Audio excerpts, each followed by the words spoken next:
In the name of Allah, the most gracious, the most merciful.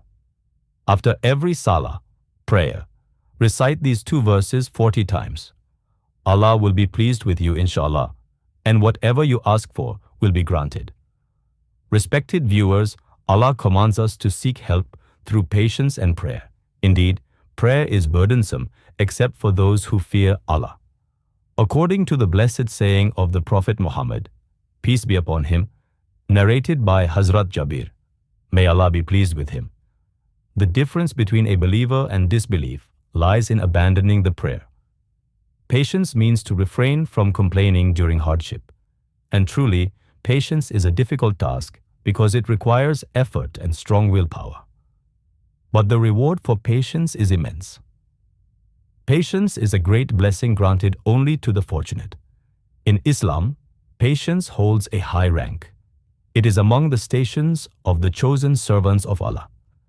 The importance and benefits of patience are highlighted by the fact that Allah, the Lord of Honor, has kept an immeasurable reward for it. Today, due to our distance from the religion, we don't even understand Islamic teachings. Because of our doubt in these teachings, we want to achieve everything in this world alone. If we deal with our problems through patience as prescribed by Allah, most of our issues will start resolving on their own. No matter who a person is, whether in a family or society, it is not necessary that everything will happen according to their wishes. When things go against one's desires, a person gets angry and sometimes behaves in ways that damage their character. From an ordinary member of the household to a prominent figure in society, everyone faces situations they didn't expect. But true success belongs to the one who remains calm and handles adversity with a smile. Such composure is only possible for the one blessed with the wealth of patience. That is why the Creator of the universe has said, O you who believe, seek help through patience and prayer. Verily, Allah is with those who are patient. Brothers and sisters, patience in times of trial becomes a means of divine glad tidings. In this world, every human faces different trials. But if these are born for the pleasure of Allah, then the patient ones are given glad tidings directly by Allah. Allah says, and surely we shall test you with something of fear, hunger, loss of wealth, lives, and fruits. But give glad tidings to those who patiently endure. Those who, when afflicted with calamity, say, indeed, we belong to Allah, and to Him we shall return. Those who endure for the sake of Allah are given glad tidings of beautiful homes in the hereafter. Allah says, we gave him good in this world, and in the hereafter he will surely be among the righteous. Those who are patient will meet the Prophet, peace be upon him, at the pond of Kawthar.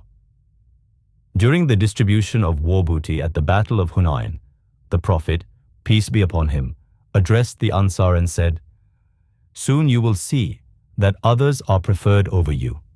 Be patient until you meet me at the pond of Kawthar.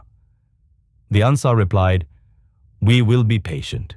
Hazrat Abdullah bin Amr al-As, may Allah be pleased with him, narrates that the Prophet, peace be upon him, said, on the day of judgment, Allah will gather all of creation, and a caller will call out, where are those who were patient? A few people will rise, very few in number, and they will rush toward paradise. Angels will stop them and ask, who are you? They will reply, we are the people of patience. The angels will ask, what were you patient about? They will say, we were patient in obeying Allah and avoiding sin. Then it will be said to them, enter paradise. This is the reward of your patience. Hazrat Umar, may Allah be pleased with him, used to say, the best times of our lives were during trials when we remained patient. Hazrat Anas bin Malik, may Allah be pleased with him, narrates that the Prophet, peace be upon him, once passed by a woman who was weeping at a grave. He said, fear Allah and be patient. She replied, go away. You have not been afflicted as I have. She didn't recognize the Prophet, peace be upon him. When she found out, she went to him and said, I didn't recognize you. He replied, True patience is at the first stroke of calamity. Hazrat Abu Sa'id al-Khudri, may Allah be pleased with him, narrates that a group from the Ansar asked the Prophet, peace be upon him, for something, and he gave them whatever he had until it was all gone. He then said, whatever wealth I have, I will not withhold it from you. But whoever seeks to avoid asking others, Allah will help him avoid it. Whoever seeks to be self-sufficient, Allah will enrich him. And whoever practices patience, Allah will grant him patience. No one is given a gift better and more vast than patience. Hazrat Anas, may Allah be pleased with him, narrates that the Prophet, peace be upon him, said, Allah says, when I test my servant by taking away his two beloved things, his eyes, and he remains patient, I will give him paradise in return. Brothers and sisters, the world is a place of tests. A believer must live with trials at every step. The Prophet, peace be upon him, said, this world is a prison for the believer and paradise for the disbeliever. From this, we understand that the world is a place of hardship for the believer. A believer may be tested in his wealth, children, health, or mental peace. He may face poverty, hunger, anxiety, illness, and failures. But a believer does not lose hope, nor does he despair. Instead, he stands firm and faces even the biggest problems with patience. Today, I want to share true stories of courage and patience, stories of those who found relief from hardship, so that we may draw strength from their example. Before that, understand, hardship is a part of destiny, and belief in good and bad destiny is part of our faith. Calamities come from Allah, and only He can remove them.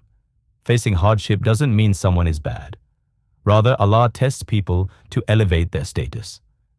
The Prophet, peace be upon him, said, when Allah wants good for someone, He puts them through trials. Therefore, anyone going through trials should be happy knowing Allah is raising them in rank. It's also important to remember, mocking someone in difficulty, gossiping about them, or harming their reputation is not the trait of a good Muslim. At such times, we should avoid loud wailing, tearing clothes, and making complaints. Hazrat Abu Musa al-Ash'ari, may Allah be pleased with him, once fell unconscious due to illness, and his head was in the lap of his wife, Abdullah, who began wailing loudly. When he regained consciousness, he said, I am free from the behavior that the Prophet, peace be upon him, disapproved of. The Prophet, peace be upon him, had disapproved of loud weeping, tearing clothes, and expressions of despair during grief. Dear viewers, learn a lesson from this. A true believer, even in deep pain, shows patience and prevents others from un-Islamic behavior in times of trial, narrating the command of the Prophet, peace be upon him, so that one may also follow the Prophet's command, like a husband. There are two main reasons for trials and difficulties.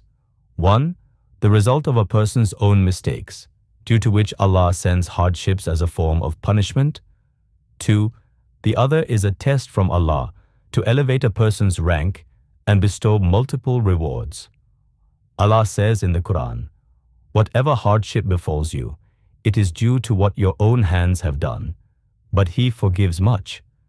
And He also says, we will certainly test you with some fear, hunger, loss of wealth, lives and fruits, and give glad tidings to those who are patient.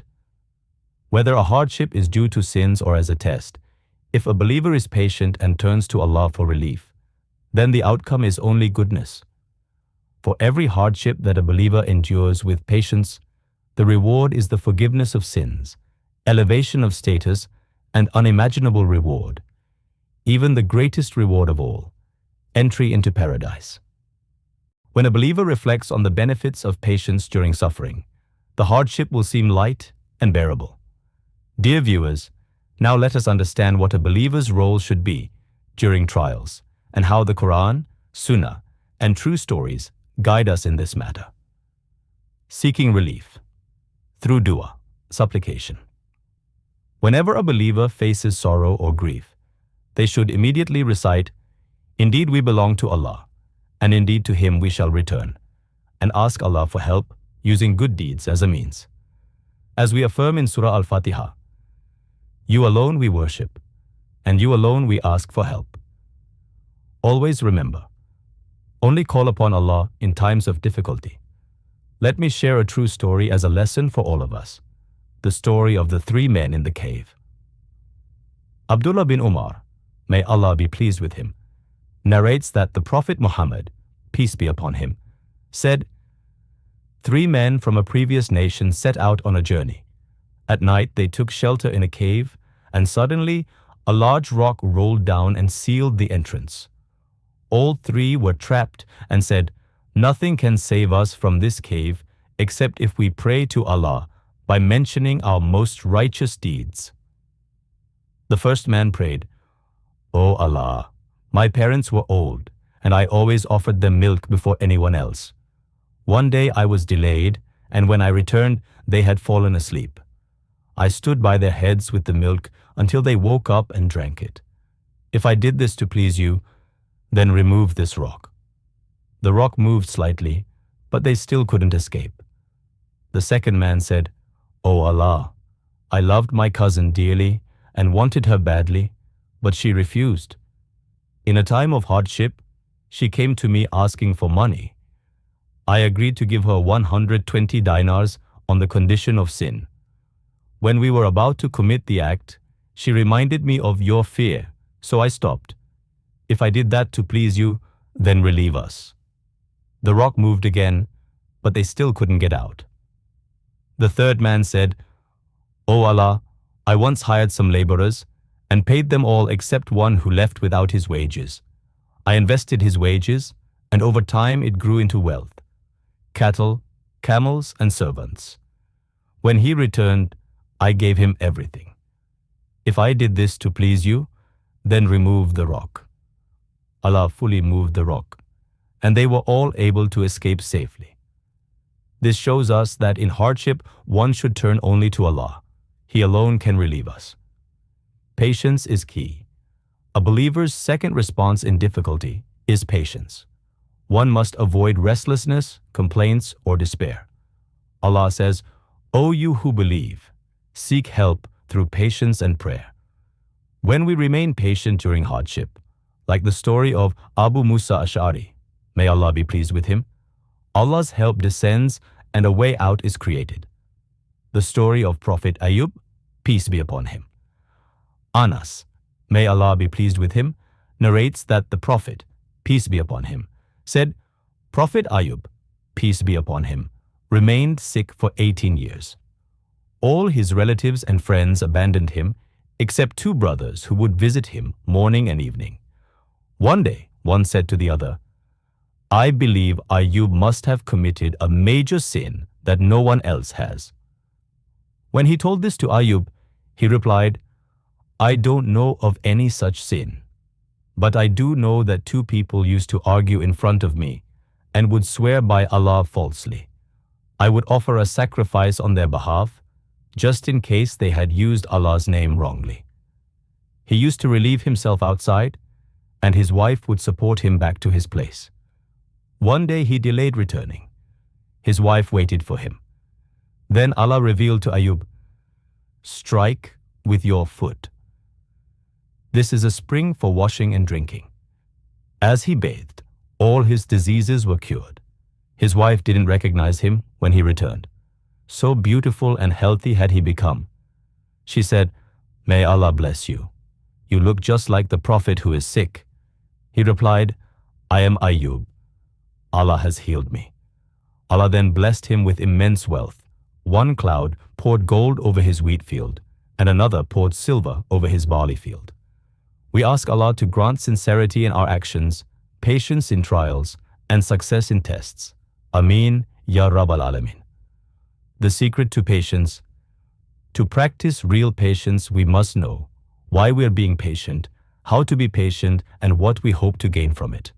We must make our intentions sincere.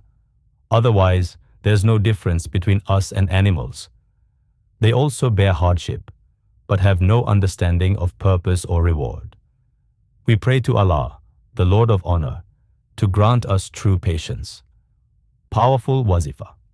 After Salah, whoever recites the following two verses 40 times after any prayer, especially after Duha Salah, Allah fulfills their heart's desires, grants them honor, wealth, sustenance, and even fame.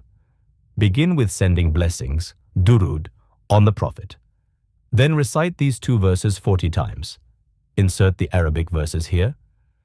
After this, recite Astaghfirullah 33 times and then finish with durud again. You may also recite this wazifa at any time of the day.